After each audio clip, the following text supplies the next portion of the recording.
Happy Thursday, friends. It is Thursday, November 16th, and I'm Mary Knabe coming to you from Columbus, Ohio in my Stampin' Piece studio. So welcome. Gosh, November's coming to a close really quickly, isn't it? Thanksgiving is just a week away.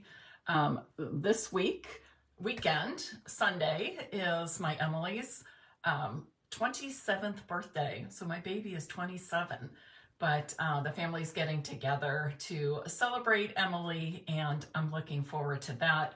And then next week, some of the family will be together for Thanksgiving, and then we'll all be together for the big football game, OSU versus Michigan. So go Bucks. In my last Facebook Live, we talked about various ways to color and stamp on vellum. Today, the featured product is once again vellum. However, I'm going to be showing you a hack for when you're using embossing folders with vellum. And I love this hack because it also allows me to make 2 cards instead of just one with this one embossing folder. So let's get started. I'm going to flip my camera around now to my workspace. And while I'm doing that, would you please share this live video and invite others to join us for some creative inspiration this afternoon? You can even tag your friends in the comments if you like.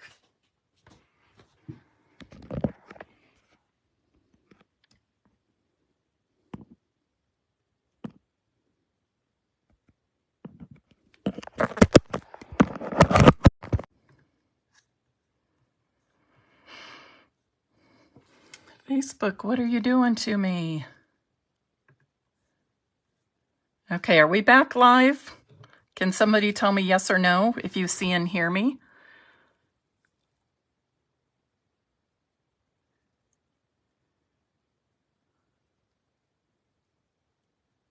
We are good now. Thanks, Jenny Graber. Okay. Oh, Facebook. Facebook. Always a challenge, right? Okay, in addition to vellum, I want to point out to you that we'll be using some of the Joyful Specialty Designer Series paper. This is part of the Joy of Christmas suite, and all 4 of these sheets are metallic, and you will get 2 sheets of each of these for $12. So it's a good value. Also keep in mind that papers that have metallic accents on them or are metallic themselves, like the foil papers, those are always single-sided, okay? Just so you are aware of that.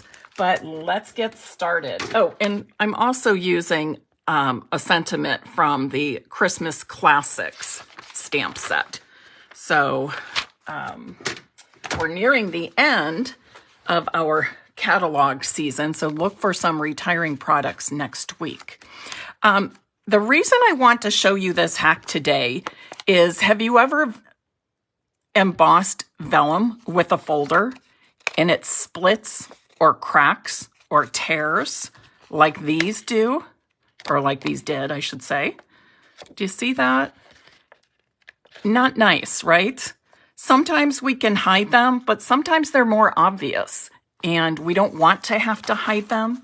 So I've got a great hack today to show you that eliminates that problem of torn vellum when you use an embossing folder with it.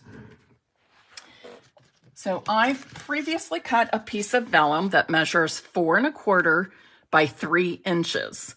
Now the hack is to put a piece of cardstock behind it before you put this in your embossing folder. So I've cut a piece of, and it can be any color you want, I've cut a piece of cherry cobbler cardstock, the same size, 4 1/4 by 3 inches. And I'm using the Merry Melody embossing folder today, Merry Melody. And I'm just going to slip this in. I always like to turn this folder this way because for some reason, I like to include the treble clef, and it's easier for me to see when I flip it around this way. And then I place my cardstock and the vellum right over that.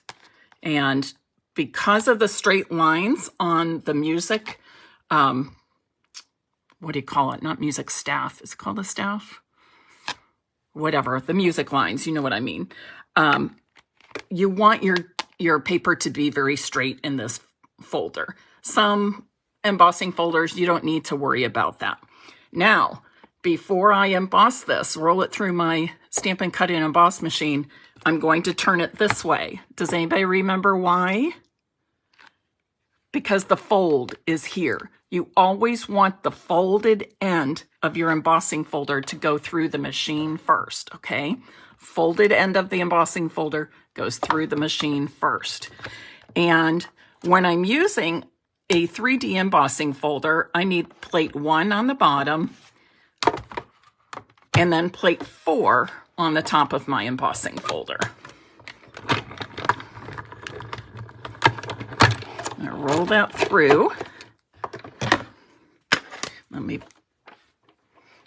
put that big machine aside. I love it, but it's quite cumbersome for demonstrations. But there is my, I'm going to turn it this way so I can see my treble clef and it's going the right direction. But there's my embossed cherry cobbler cardstock. And here is my embossed vellum. There is not a single tear or cut or hole anywhere on here. And I can see that very clearly because when I curl it this way, that's where I would be seeing those cuts, just like here. When I was turning it this way, I can see it's cut through there, it's sort of torn, it's cut here, it's cut there. Okay, when I do that with this, it doesn't happen. So the hack is always put a piece of cardstock behind it. Now, don't think of that cardstock as being waste because we're actually going to make 2 very similar cards and each one will use one of these pieces. So let's do that right now.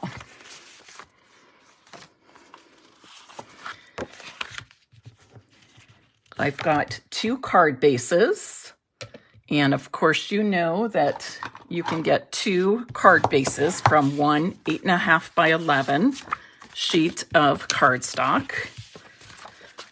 I'm using cherry cobbler. Cherry cobbler is a great red for Christmas. Of course, real red is wonderful. We can make all of our reds work, even sweet sorbet. But to me, cherry cobbler is sort of the classic, elegant red for the season.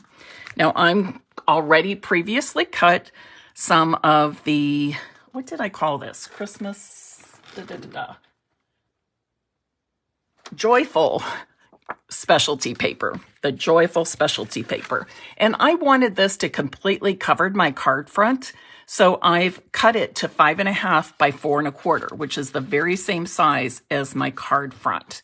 And I just kind of do this to meet up the bottom edge and the side edges. And then it falls right into place. And I know all edges and the fold match up nicely. So again, just kind of tap it on my surface. Position it left to right with my fingers on each side and just make sure all 4 corners are stuck down. Then I'm going to add my 2 embossed pieces to a layer of gold foil paper. Cherry cobbler and gold, oh, they look so nice and rich together. Really classic and classy too, I would say. So again, the cardstock and the vellum was cut to 4.25 by 3 inches. So my pieces of gold foil have been cut to 4.5 by 3.25 inches. Now here's a tip. When you're putting adhesive on vellum, and I can show you an example right here. On this corner, I don't have my adhesive on the embossed part, but this one I do. So as you can see, here I was able to hide my adhesive. Here I missed hiding that adhesive. So I'm going to be real careful, and when I add my adhesive, I'm going to add it in places where there's a good amount of embossing rather than on a blank space. So, and in order to do that, it might not, the adhesive might not end up in the usual four corners like I typically do. Okay. And then I'm going to center this on top of my gold foil.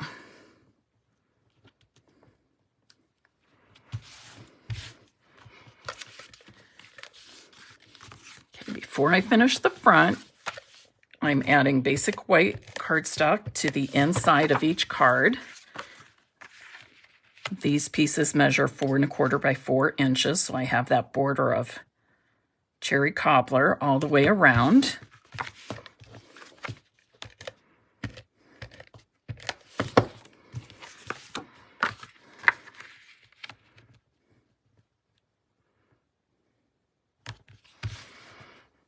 And before I close those, let's just add a little decorative touch to the inside of these.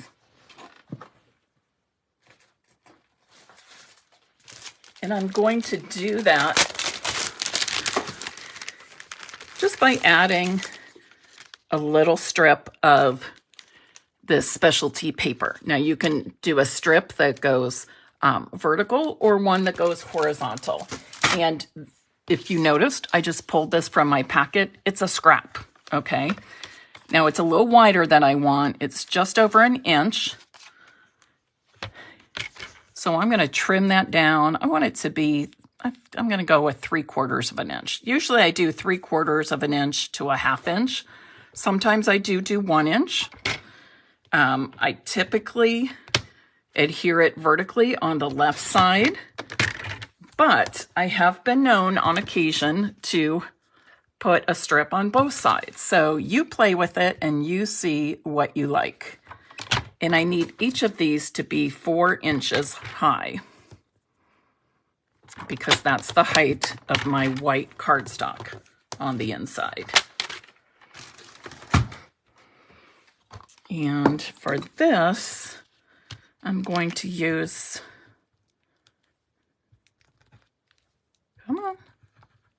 my multi-purpose glue, my liquid glue, or some people even call it green glue. Obviously, the glue itself is not green, but because of the green color on the container.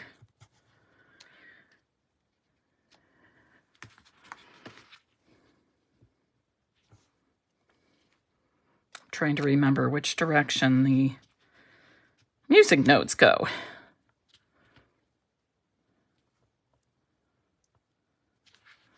And I'll just place it inside like that. So it's kind of a happy surprise on the inside of the card.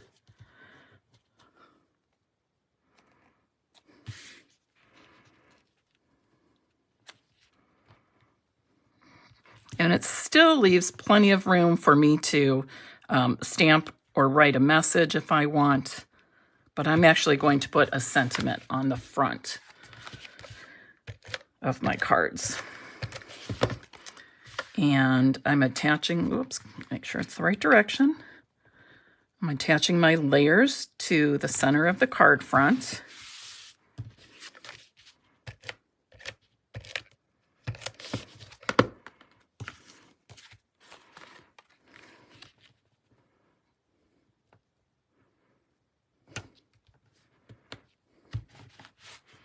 And then lastly, I'm going to stamp the sentiments, tidings of comfort and joy, and punch it out. Let me lay this here. I'm actually going to punch first this time.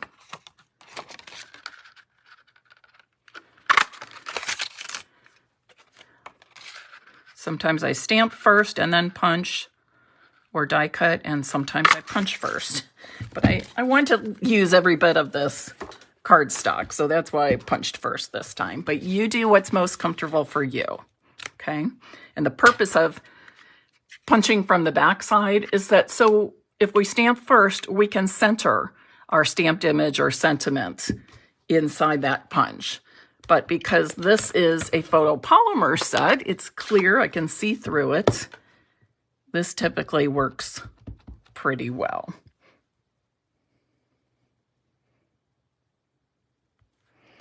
How many of you can read the sentiment? Or are you like me, you almost have to sing it? That's why I chose this sentiment out of the Christmas Classic stamp set, because I literally have to sing it. I would sing for you, but you probably don't want to hear me sing solo. Definitely not solo. But I thought it would go nicely with the music notes. And I want some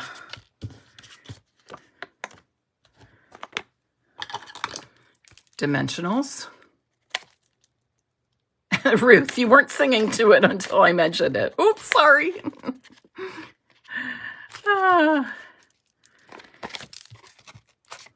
And help me out, people. What's the name of that punch? I'll have to go into the catalog and look it up. It's in the, no, it's not. It's an online exclusive. It's an online exclusive. And it's going to be in the next mini catalog. Hint, hint, hint. So something to look forward to if you don't already have it.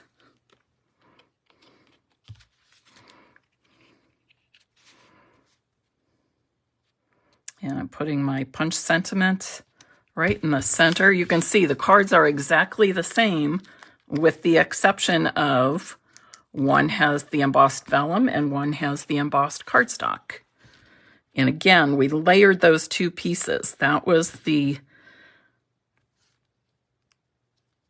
vellum / embossing folder hack, so that we don't come out with torn vellum, right?